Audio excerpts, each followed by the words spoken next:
नमस्तेस्तु महारौद्रे महाघोरपराक्रमे महाबले महोत्साहे महाभयविनाशिनी त्राहि मां देवि दुष्प्रेक्षे शत्रूणां भयवर्धिनी प्राच्यां रक्षतु मामैन्द्री आग्नेय्यामग्निदेवता दक्षिणेवतु वाराही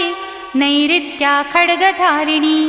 प्रतीचां वारुणी रक्षेत् वायव्या मृगवाहिनी उदीचां पातु कौमारी ऐशान्यां शूलधारिणी ऊर्ध्वं ब्रह्माणि मे रक्षे दधस्तादवैष्णवी तथा एवं दशदिशो रक्षे चामुण्डा शववाहना जया मे चाग्रतः पातु विजया पातु पृष्ठतः अजिता वामपार्श्वे तु दक्षिणे चापराजिता शिखामुद्योतिनी रक्षे दुमा